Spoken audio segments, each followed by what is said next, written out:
Elliot Graves glanced at the flickering holographic display on his wristwatch, its intricate mechanisms a testament to years of relentless tinkering. The lab around him hummed with the low buzz of machinery and the soft glow of countless monitors displaying streams of temporal data. It was 2051, a year marred by the scars of the last conflict, a war that had ravaged the planet beyond recognition. Cities lay in ruins, nations were fractured, and hope seemed like a distant memory. Today was different, though. Today, Elliot stood on the precipice of change, or so he believed. He took a deep breath, feeling the weight of his mission pressing down on him. The device he had crafted was both his salvation and his curse, a time-travel wristwatch, capable of bending the very fabric of reality. But with great power came immense responsibility, and Elliot was all too aware of the fine line between heroism and hubris. If I can stop the war, maybe I can stop me, he muttered, his voice tinged with desperation and determination. With a final glance at the chaos of his present, Elliot activated the watch. The room around him shimmered, colors blending and shifting as the portal opened. He stepped forward, the edges of his vision blurring as he was pulled through time itself. Elliot materialized amidst the smoke and rubble of Stalingrad, 1942. The air was thick with the acrid smell of gunpowder and the distant sounds of artillery fire. He had meticulously studied this moment, believing that altering it could prevent the cascade of events leading to his dystopian present. Confidence surged through him as he navigated the war-torn streets, searching for General Vasily Chukov. Finding Chukov was easier than expected.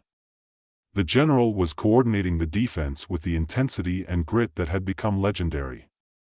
Elliot approached him, his heart pounding not just from the exertion but from the enormity of what he was about to attempt. General Chukov, Elliot began, extending a hand. I have crucial information about the upcoming German strategies.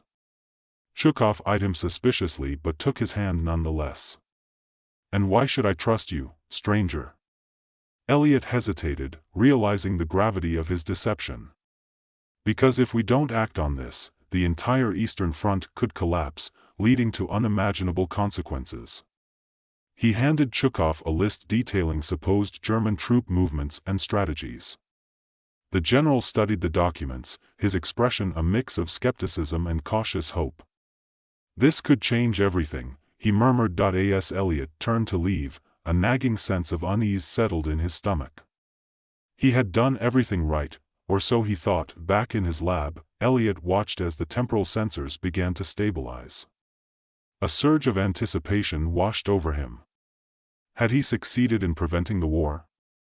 But as the minutes ticked by, the monitors displayed a different reality unfolding. Instead of delaying the German assault, Elliot's intervention had inadvertently accelerated it. The Soviets, fearing a trap, abandoned Stalingrad in a panic. Hitler's forces seized the city with brutal efficiency, pushing deep into Soviet territory.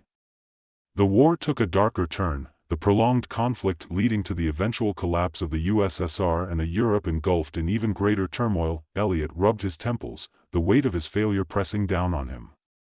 I should have stayed out of it, but how can I? How can I stop this?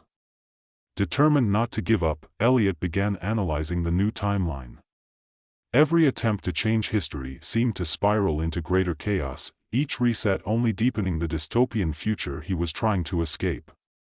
The frustration and guilt gnawed at him, but so did a stubborn hope that there was a way to set things right. Undeterred by his initial failure, Elliot decided to target a seemingly smaller event that had monumental repercussions: the assassination of Archduke Franz Ferdinand in 1914. If he could prevent this single act, perhaps he could avert the cascade of events leading to World War I, and by extension, the subsequent conflicts that followed. Elliot recalibrated his wristwatch, inputting the coordinates for Sarajevo, July 28, 1914.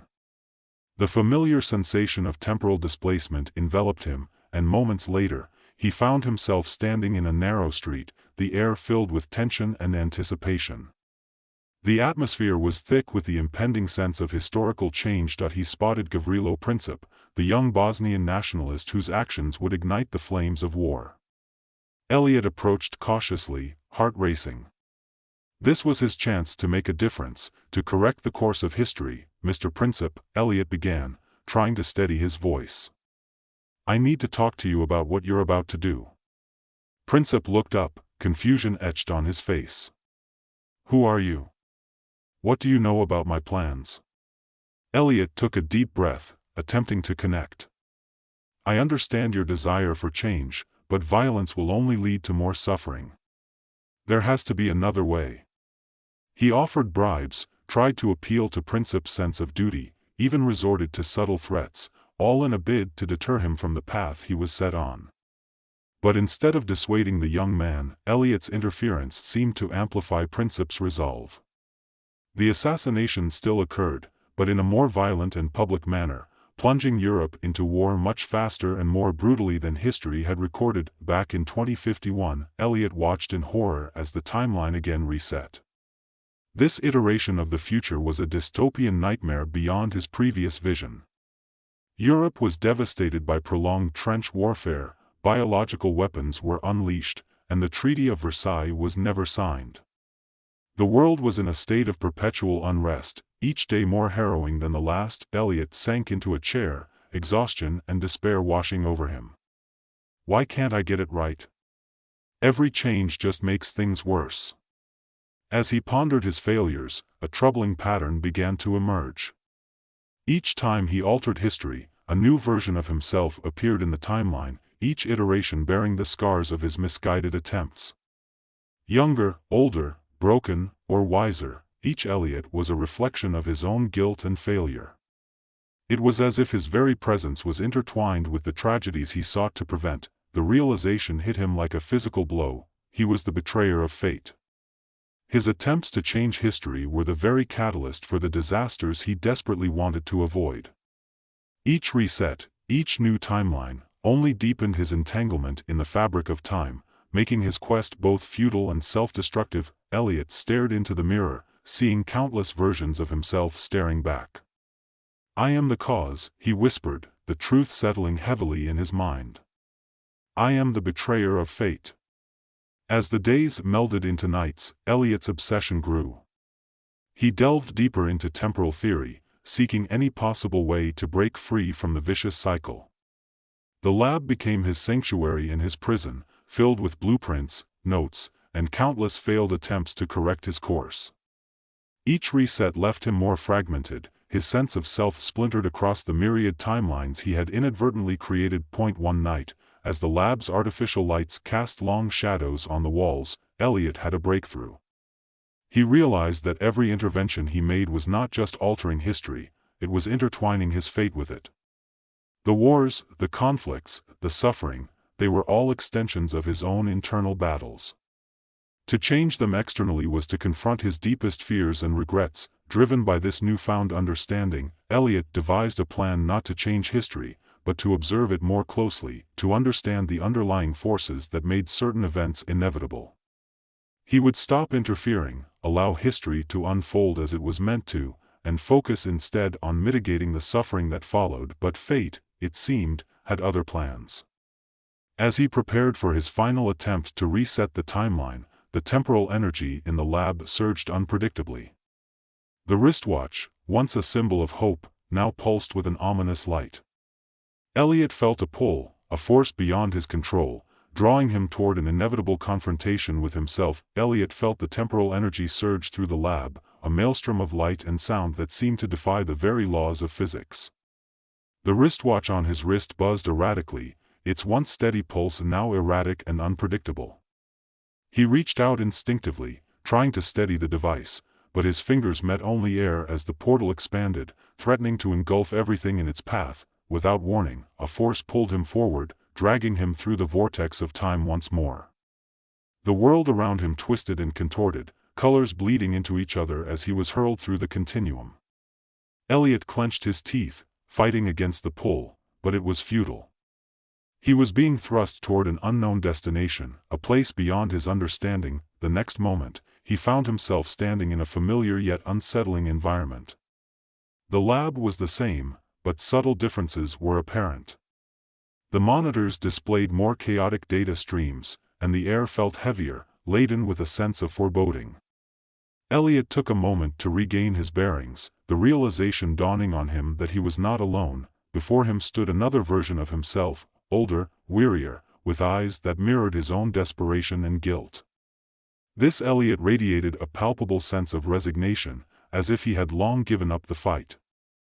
"Elliot," the older man began, his voice tinged with sorrow. "You need to stop. This path you're on, it's leading us to ruin." Elliot took a step back, heart racing. "Who are you? What do you want?" The older Elliot sighed, a sound heavy with years of torment.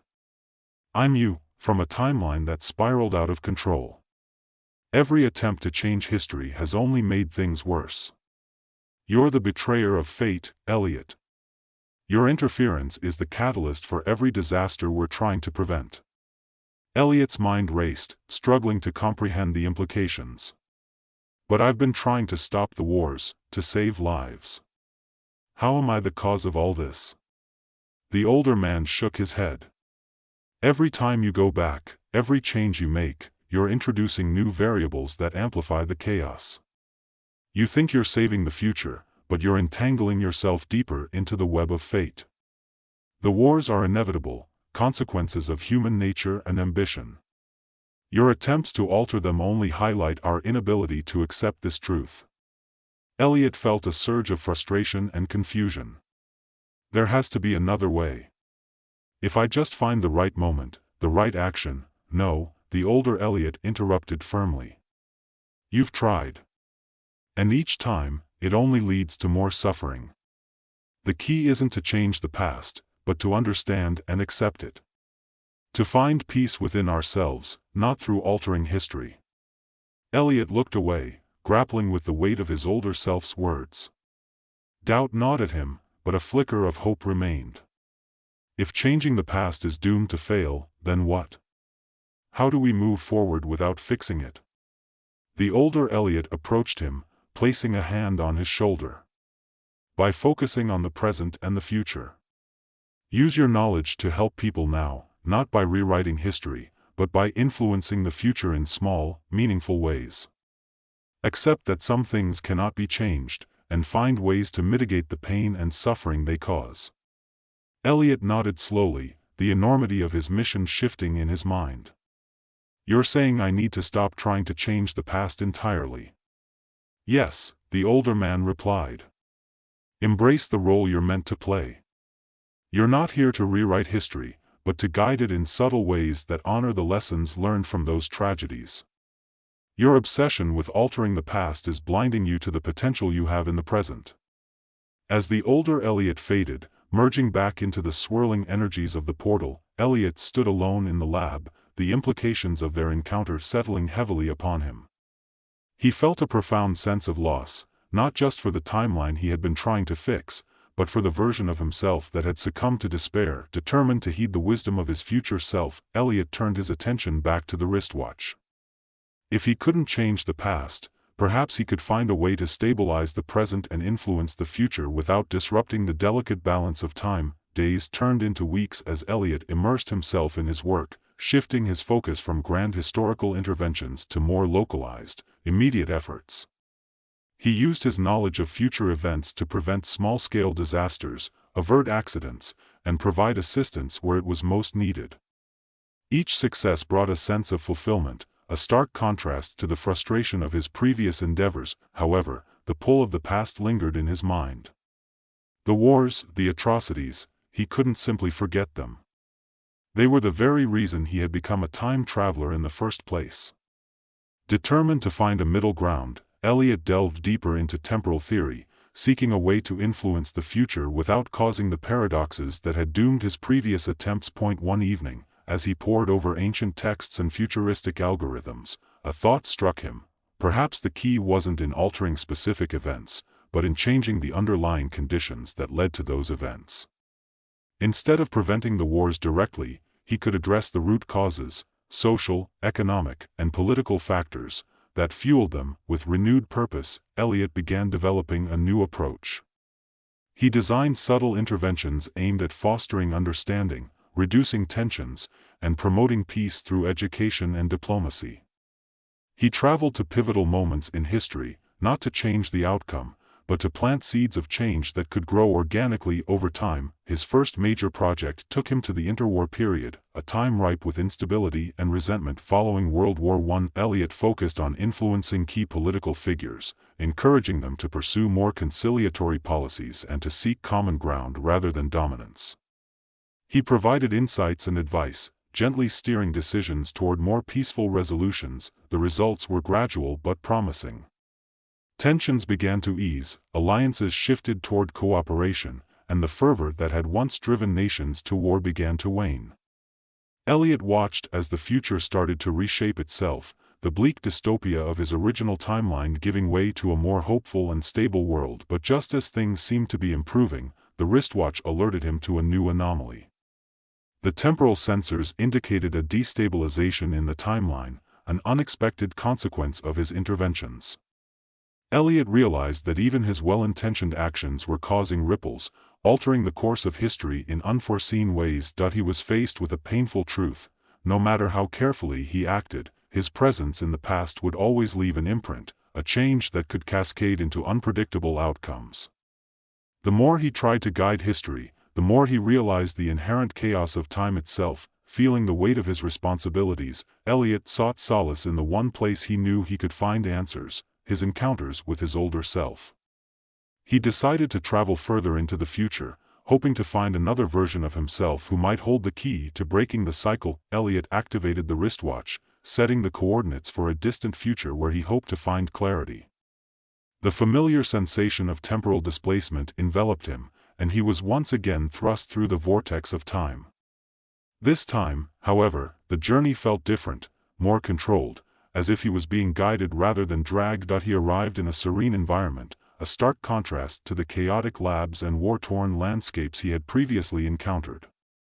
The air was fresh, and the surroundings were peaceful, a testament to the efforts he had put into fostering a better future. Waiting for him was another version of himself, calm, wise, and at peace. This Eliot radiated a sense of completeness, as if he had finally found the balance he had been seeking. "Welcome, Eliot," the future version greeted him warmly. "I've been expecting you." Eliot felt a mixture of relief and curiosity. "How did you know I'd come?" The older Eliot smiled gently. "Time is a river, constantly flowing and changing. Our paths are intertwined, and your presence here was inevitable. You've done well to recognize the limits of altering the past and to focus on guiding the future." Eliot took a deep breath, feeling the tension of his journey begin to ease. But there are still anomalies. Every intervention, no matter how small, seems to create new challenges. How can I continue without causing more harm than good? The future Eliot nodded thoughtfully. It's a delicate balance. The key is to minimize your direct interference and instead empower others to make positive changes. Provide them with the knowledge and tools they need, but allow them the agency to shape their own destinies. Eliot considered this, the truth resonating deeply within him. "So, I need to step back and trust in humanity's ability to learn and grow from its mistakes." "Exactly," the older man affirmed. "Your role is not to be a puppet master, pulling strings behind the scenes. It's to be a mentor, a guide, helping to illuminate paths rather than dictating them. In doing so, you honor both the past and the future without disrupting the natural flow of time." Eliot felt a sense of clarity wash over him. The endless cycle of attempts to change the past, the frustration of unintended consequences, now it all made sense. He had been trying to force outcomes, rather than facilitating the conditions for positive change. "Thank you," he said quietly. "I think I understand now." The future Eliot placed a hand on his shoulder. "Remember, Eliot, the greatest changes come not from grand gestures, but from small, consistent actions. Trust in the resilience and capacity for growth that lies within humanity. You've already set things in motion. Now, it's time to let them unfold." With those words, the older version of himself began to fade, the temporal energies around them calming. Eliot felt a profound sense of peace, a release from the burdens that had weighed him down for so long. He activated the wristwatch once more, setting the coordinates back to his original timeline. As he was pulled through the vortex, the chaotic energy transformed into a steady, harmonious flow. When he emerged back in his lab, the atmosphere was different, calmer, more stable. Elliot took a moment to absorb the changes. The monitors showed a timeline that was no longer spiraling into chaos but was gradually improving, trends pointing toward a more hopeful and balanced future. The dystopian vision he had once feared was fading, replaced by the potential for a better world. Feeling a renewed sense of purpose, Elliot began to implement his new approach. He focused on creating programs and initiatives that encouraged collaboration, education, and innovation. He worked with leaders, scientists, and communities, sharing knowledge and fostering environments where positive change could thrive organically. As months turned into years, Elliot saw the fruits of his labor. Conflicts were resolved through diplomacy, technological advancements were harnessed for the greater good, and societies began to heal from the wounds of their past. The future he had once feared was transforming into something far more promising, yet, the journey was far from over. Elliot knew that maintaining this balance would require constant vigilance and adaptability. The fabric of time was delicate, and the potential for new challenges was ever present. But with each small victory, he grew more confident in his ability to guide the future without imposing his will upon it. One evening, as Elliot stood on the rooftop of his lab, watching the sunset paint the sky with hues of orange and pink, he reflected on his journey. The wars, the failures, the self-discovery, all had led him to this moment of understanding and acceptance. He realized that his true power lay not in altering the past, but in shaping the future through empathy, knowledge, and subtle influence. By embracing his role as a guide rather than a manipulator, he had found a way to honor the lessons of history while fostering a better tomorrow. As the first stars began to twinkle in the twilight, Elliot felt a sense of fulfillment. He had come to terms with his identity as the betrayer of fate, not through resignation, but through a profound transformation of purpose. His journey through time had taught him that while destiny may be inevitable, the path to its fulfillment could be navigated with wisdom and compassion. With a contented sigh, Elliot turned back to his lab, ready to continue his work. The future was uncertain, but for the first time, he felt truly equipped to face whatever challenges lay ahead. He was no longer trapped in a cycle of futility. Instead, he was a beacon of hope, guiding the flow of time toward a brighter, more harmonious existence. And so, as the night embraced the world in its quiet darkness, Elliot Graves stood as a testament to the resilience of the human spirit and the enduring power of hope. His journey was far from over, but he was no longer a prisoner of his own ambitions. Instead, he had become a guardian of time, dedicated to fostering a future where the horrors of the past could serve as lessons for a more enlightened and compassionate world. The end.